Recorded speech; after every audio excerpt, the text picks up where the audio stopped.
ටෙකි chalk channel එකට සියලු දෙනාම ආයිබෝන් කියලා පිළිගන්නවා. මේ වීඩියෝ එකේදී කතා කරන්නේ මොනවද naming conventions කියන්නේ කියලා. මේ යටතේ අපි කතා කරනවා class එකකට නමක් දෙන්නේ කොහොමද? ඒ වගේම variable එකකට නමක් දෙන්නේ කොහොමද? ඒ වගේම method එකකට නමක් දෙන්නේ කොහොමද කියලා. අපි මුලින්ම බලමු class එකකට නමක් දෙන්නේ කොහොමද කියලා. අපි class එකකට නමක් දෙනකොට class එකේ නම තනි වචනේ නමක් නම් මෙතනදී ඒ වචනේ පළවෙනි අකුර කැපිටල් කරනවා ඉතුරු අකුරු ටික සිම්පල් කරනවා. උදාහරණයක් විදිහට ගත්තොත් අපි හිතමු employee කියලා ක්ලාස් එකක් හදනවා. මෙතනදී employee ගත්තාම පළවෙනි අකුර e මේක කැපිටල් කරනවා. ඉතුරු අකුරු ටික සිම්පල් කරලා මේ විදිහට employee ක්ලාස් එක ලියා ගන්නවා.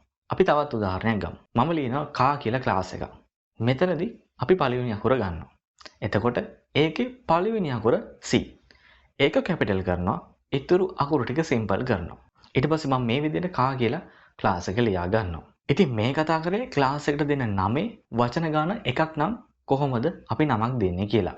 හැබැයි ක්ලාස් එකේ නම වචන එකට වඩා වැඩි නම් අපි මොකද කරන්නේ? ඒ කියන්නේ උදාහරණයක් විදිහට අපි බලමු hello world කියන ක්ලාස් එකම. මෙතන වචන දෙකක් තියෙනවා. එතකොට අපි කොහොමද මේකට නමක් දෙන්නේ? ඒකට නමක් දෙනකොට මුලින්ම මේ වචන දෙක වෙන් කරලා හඳුනගමු මොනවද වචන දෙක කියලා. පළවෙනි වචනේ තමයි hello. දෙවෙනි වචනේ world. මේකේ පළවෙනි වචනේ ගන්නවා මුලින්ම. ඒකේ පළවෙනි අකුර එහෙම නැත්නම් h අකුර කැපිටල් කරලා ඉතුරු අකුරු ටික සිම්පල් කරනවා. ඊට පස්සේ world වචනේ ගන්නවා. ඒකේ පළවෙනි අකුර මොකද්ද? w. එක කැපිටල් කරනවා. ඉතුරු අකුරු ටික සිම්පල් කරනවා. ඉතින් මේ විදිහට තමයි ක්ලාස් එක නම එක වචනයකට වඩා වැඩි නම් නමක් දෙන ආකාරය. ඊළඟට අපි බලමු කොහොමද method එකකට නමක් දෙන්නේ කියලා. method එකකට නමක් දෙනකොට අනිවාර්යයෙන්ම පළවෙනි අකුර සිම්පල් වෙන්න ඕනේ. ඉතින් මෙතනත් method ප්‍රධාන වශයෙන් ආකාර දෙකක් තියෙනවා. method එකේ නම වචන එකක් වෙන method, ඒ වගේම method එකේ නම වචන එකට වඩා වැඩි වෙන method.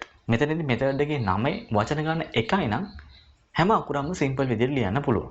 හැබැයි මේකේ වචන ගන්න එකට වඩා වැඩි නම් මොකද කරන්නේ? උදාහරණයක් විදිහට අපි ගමු find sum කියලා method එකක් තියෙනවා. මේකේ වචන දෙක අපි මුලින්ම වෙන් කරගමු අපිට තේරුම් ගන්න පහසු වෙන්න.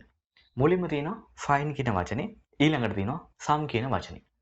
මෙතනදී find වචනේ simple මොකද method එකක පළවෙනි අකුර simple ඒ වගේම පළවෙනි වචනේ හැම දෙයක්ම simple වෙන නිසා. ඊට පස්සේ අපි ගන්නවා sum කියන වචනේ. ඒ කියන්නේ මේ method එකට දීලා තියෙන නමේ දෙවෙනි වචනේ මේකේ පළවෙනි අකුර අරගෙන ඒක කැපිටල් කරනවා. ඒ කියන්නේ මෙතනදී s අකුර තමයි පළවෙනි අකුර. ඒක කැපිටල් කරනවා. ඉතුරු අකුරු ටික සිම්පල් කරනවා. ඉතින් ඊට පස්සේ මේ වචන දෙක ජොයින් කරලා මේ මෙතඩ් එකේ නම find sum කියලා ලියා ගන්නවා. අපි තවත් උදාහරණයක් බලමු පැහැදිලි කරගන්න මේක තවදුරටත්. අපි හිතමු print data කියලා මෙතඩ් එකක් තියෙනවා කියලා. ඉතින් මෙතනදී අපි මුලින්ම වචන දෙක වෙන් කරගන්නවා. පළවෙනි වචනේ තමයි print, අනිත් එක තමයි data. ඉතින් පළවෙනි වචනේ හැම අකුරක්ම සිම්පල් වෙනවා. ඊට පස්සේ දෙවෙනි වචනේ ගන්නවා. දෙවෙනි වචනේ පළවෙනි අකුර කැපිටල් කරලා ඉතුරු අකුරු ටික සිම්පල් කරනවා. ඒ කියන්නේ D අකුර කැපිටල් වෙනවා. ඉතුරු අකුරු ටික සිම්පල්. ඊට පස්සේ මේ වචන දෙක ජොයින් කරලා මම මේ විදිහට print data කියලා ලියා ගන්නවා. ඉතින් මේ විදිහට තමයි method එකකට නමක් දෙන්නේ. ඉතින් variable එකකට නමක් දෙනකොට method එකකට නමක් දෙනකොට අනුගමනය කරන පියවරමයි අනුගමනය කරන්නේ. උදාහරණයක් විදිහට අපි හිතමු number 1 කියලා variable එකක් තියෙනවා. මුලින්ම වචන දෙක වෙන් කරගන්නවා. පළවෙනි වචනේ number අනිත් එක 1.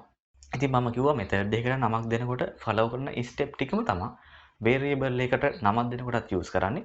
ඒ නිසා number කියන වචනේ හැම අකුරම simple කරනවා. ඊට පස්සේ දෙවෙනි වචනෙට යනවා. ඒ කියන්නේ 1 කියන වචනේ. ඒකේ පළවෙනි අකුර ගන්නවා. O අකුර.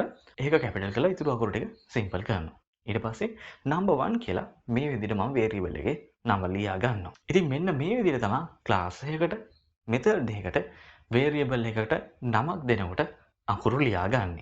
ඉතින් මං හිතනවා මේ වීඩියෝ එක ඔයගලන්ට ප්‍රයෝජනවත් වෙන්න ඇති කියලා.